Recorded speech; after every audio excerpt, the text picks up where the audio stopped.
What's up, spectators? Welcome back to another episode of Professor Layton and the Unwound Future. We need to go back in time to the present, which isn't present, which is the past, which is pretty confusing, to our Layton's present, to go speak with Inspector Chelmy. So why don't we do that? I think Cog is the husband. Here he is. I thought I heard voices up front. Nice to see you again, Professor, and, Luke, the Professor's apprentice. Yes, Luke, of course. His face is 99% beard. Cog, would you mind talking a bit about the wormhole and how it all started? I think it'd help everyone get on the same page. It'd be my pleasure. You there, Luke. The smaller Luke, that is. Yes? Tell me, boy, what does this contraption behind me look like to you? A big old clock. Right you are. By my estimates, this clock is well over 100 years old. The old gal needs a lot of TLC to keep chugging along, so I spend quite a bit of time on maintenance. I was right in the middle of oiling up her gears one day when two family goons busted in.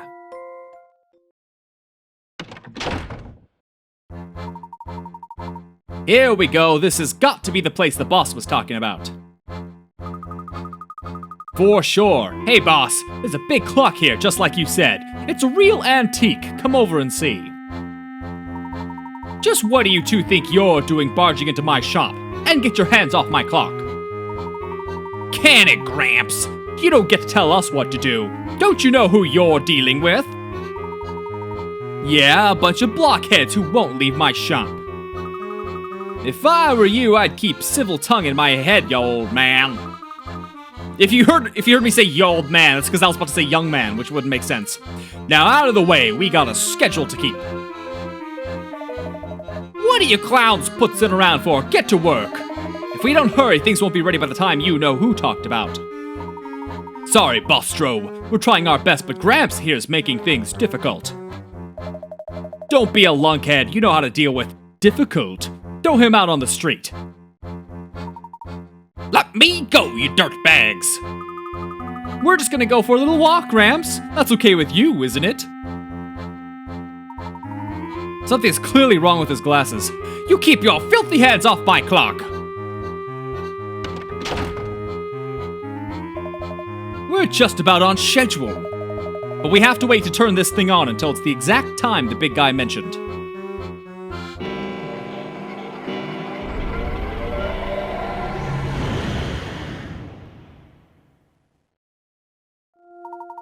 That's all I heard before those brutes tossed me out of my own shop. It wasn't until later that I found out what the thugs wanted from my little clock shop. See, the family funded the construction of a time machine by some scientists. I think the idea was to use it to create some kind of wormhole or warp point. But how did they manage to do that? Beats me, it was all mumbo-jumbo, something about opening a vortex in the flow of time. Anyway, for whatever reason, the plan didn't go exactly as they anticipated.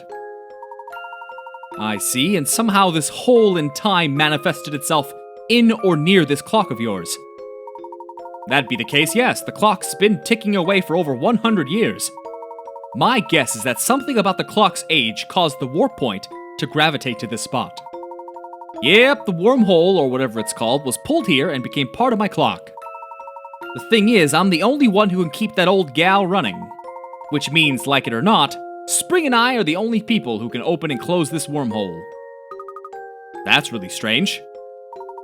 It's a burden is what it is. Once the family found out about what I could do, they forced me to work the clock for them. After a while, I caught wind of Cog's situation. I'm sure it goes without saying, but Cog isn't a part of the family. In fact, the family's been nothing but a source of trouble for poor Cog. Sure sounds that way. Knowing that, I approached Cog and Spring and explained my idea to them. After getting them on board with my idea, Cog fired up the machine and helped me get my massage to you. And upon receiving your letter, my curiosity took myself and Luke on a journey that led us here. That's quite the plan you drummed up, Big Luke. Thank you, but it's about to get even more interesting. Oh? Professor, with Cog's help, we can send you and Little Luke back to your own time. You'll be able to ask Inspector Chelmy all the questions you want. But when you're done chatting, you'll come back to put a stop to what's going on here, won't you? Luke, you of all people should know the answer to that question. No. I keep my promises, and I intend to solve the problem here. It's what a gentleman would do. Well, clearly Future Layton didn't think that at all. Thank you, Professor. That's the exact answer I was hoping for. Well, I wouldn't dream of leaving things here in this state. You said it yourself, Big Luke. The only one who can stop Herschel Layton is Herschel Layton himself. Quite right. My apologies. I should never have doubted you.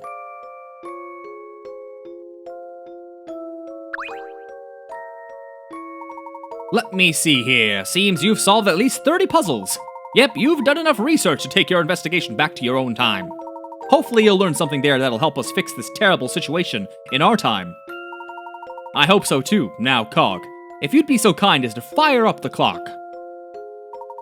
I hope you'll understand if I stay here.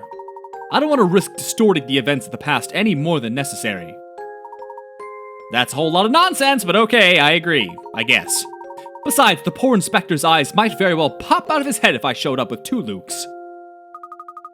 But just think about how fun it'd be to see his reaction. Pity you can't come, Big Luke. Okay, she's all ready to go. Let's get the show on the road.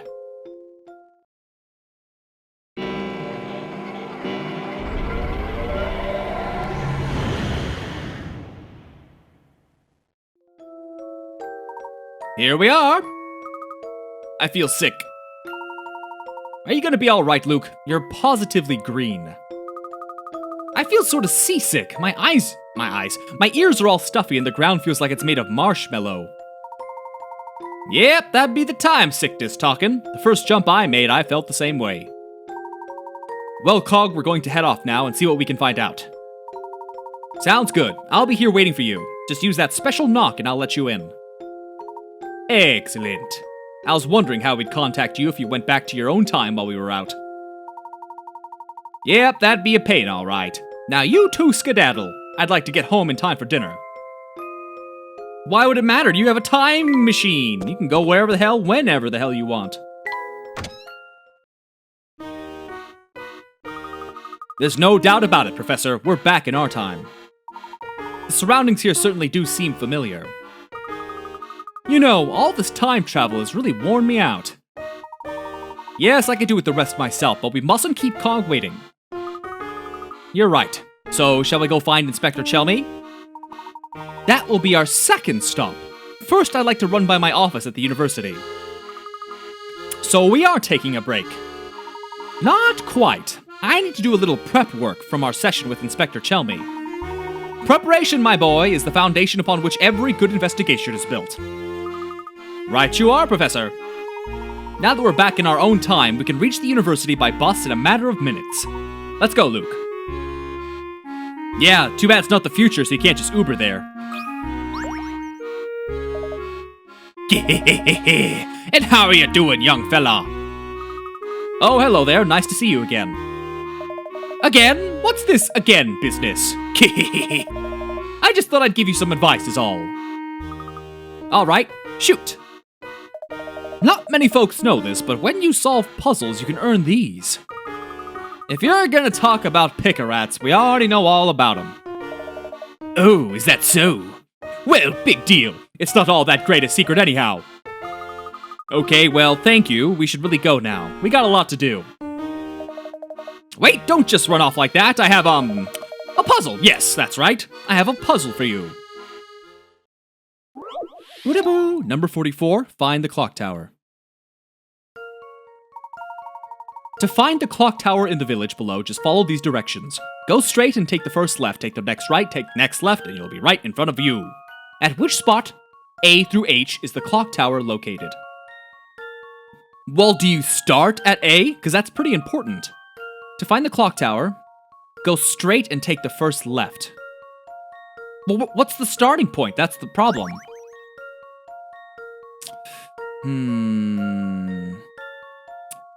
I guess that's part of the puzzle to find out where you start. Go straight and take the first left. So we can go... There are a lot of points we can go from. Let's try F. So we're starting at F randomly, random point. Take the first left, okay. Take the next right. Okay. So that would end up on C if that's the correct answer. Okay. Let's try another point like G. Go, take the first left, takes you to D. The next right, which takes you to B. Wait. Hold on, I'm sorry. Let's go back to F. Go straight, take the first left. So you're going from G to E. Take the next right, B to C. And then the next left, which you cannot do from F. Okay. So what if you did H? You go up, you take the first left. No, sorry, go straight, take the first left, so C to B. Take the next right. No, that doesn't quite work either. Okay, so if you take it from A, this is a bit of a perspective game. So if I flip my DS upside down and we go from A to D, which is considered straight, we make a left, which is this way. Then from here, you make a right, which takes you this way. You make a left again, and you end up at H. I'm willing to bet that's the correct solution. And I wouldn't be surprised if there were multiple ways to get to the correct solution. Phew, that's a relief. Correct, the clock tower is located at spot H. The directions are from spot A if you're facing spot D. Oh, maybe it is the only way.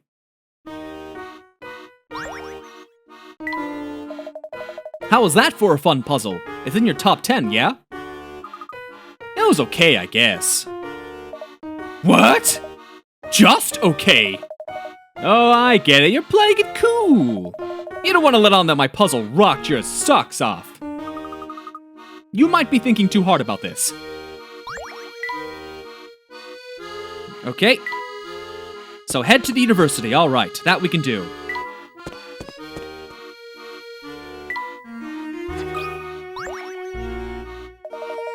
Hi there, small fry. What can I do for you? I noticed there's a bus stop up ahead. London still has bus service, doesn't it?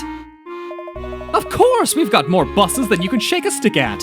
What an odd question to ask. Excellent. Did you hear that, Professor? London's buses still run. I heard, Luke. Your exuberance is appreciated, but we don't want to unsettle our friend here. Geez, I've never seen someone get so jazzed about riding the bus. If you like buses, you're gonna love this little number. Ba-da-boo. I was riding a double-decker bus, and the tour guide in the upper level told me that, including myself, there were 25 tourists in the lower level, and 40% as many tourists in the upper level. Now that's interesting. They say as many.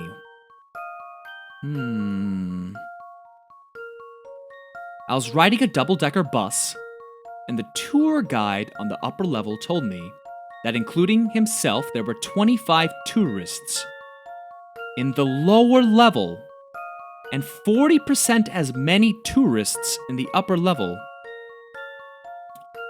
So if there are 40% of 25, that's 10 tourists. So it's 10 tourists plus the 25 at the bottom, which is 35, plus the tour guide, which is 36? This better be right. This one's as good as solved. Ah, shit! Let me think this through again. 40% is 2/5, but even if you get that, there's a catch. Son of a gun. I was riding a double-decker bus, and the tour guide on the upper level told me that including myself, there was 25 tourists, lower level, 40% as many tourists in the upper level. How many people were in the bus? So you've got the tour guide, you got the people in the top and lower floors, you got the stupid bus driver! I said 36 last time, so that's 37? Fucking bus driver! Here's my answer. The bus driver!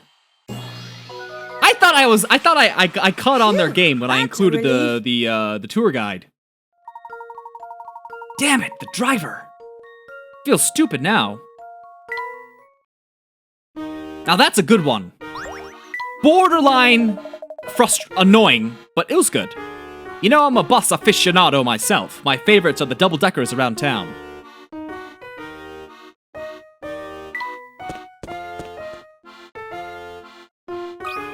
God, everyone's got a puzzle today. Well, hello again, Bright Eyes. I trust you found yourself some nice shiny hint coins. Yes, and your expert direction and poop hair played no small role.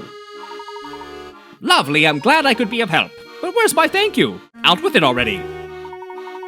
Of course, please excuse me for not issuing proper thanks. We appreciate your assistance.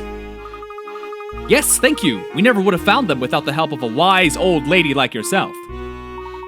Now, just a moment there, Half-Pint. Who are you calling old? They don't call me Flawless Florence for nothing, you know. I'm as fit and nimble as any teenager. I apologize, Miss Florence, but I highly doubt that. I didn't mean to call you old hag. I know how sensitive some seniors can get about their age. Well done, Luke. Well done, Luke. You push all of her buttons. You just don't get it, do you? Looks like I'm gonna have to teach you a lesson the old-fashioned way, with a puzzle.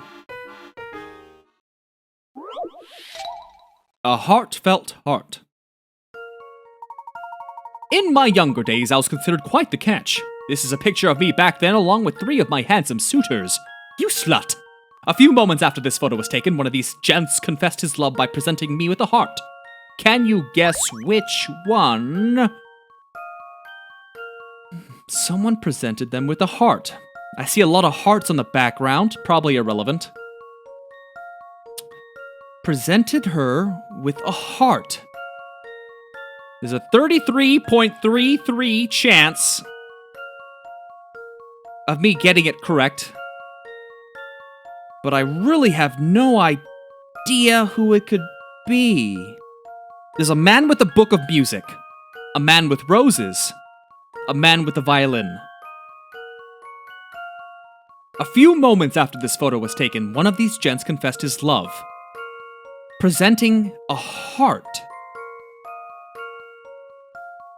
The time of the photo must be important, but I don't know why.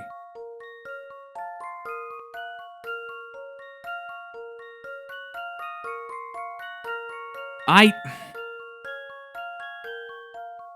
don't see any reason why any of them would... I'm sorry, I don't see it at all. I'm gonna have to just guess on this one. I'll go with B, the man with the roses. Even though that's the most obvious, sort of like, this is probably it. How about this? Let me think this through again. Pay close attention to what each gentleman is holding in his hands.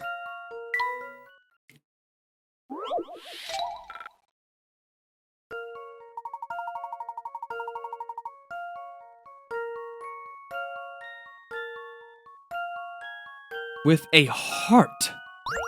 A heart. I don't understand. I still don't understand. This one's as good as solved. Alright. Well, why is this the correct answer? No puzzle can stop Layton's apprentice. It was him, all right. Oh, well I don't like that at all. That is just... he made a heart out of the magazine. Yeah, I don't know about that. Ugh. You two are smart cookies when it comes to puzzle solving, I'll give you that. The compliment means all the more coming from a lady such as yourself, Lawrence. I do hope we'd run into each other again sometime. Now you're making me blush. You can sweet-talk me if you like, but you should know I'm a married woman. It seems our friend here has taken a shine to you, Professor.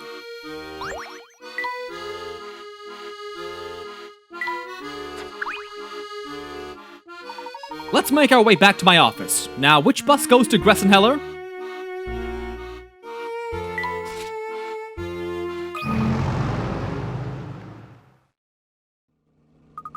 I have to admit that I've gotten a bit turned around with all this time traveling. What are we investigating now? Oh, ho, ho, ho! Feeling a bit discombobulated, my boy. I can hardly blame... Feeling a little stupid, are we? It's also not every day that I travel to the future and meet my adult self.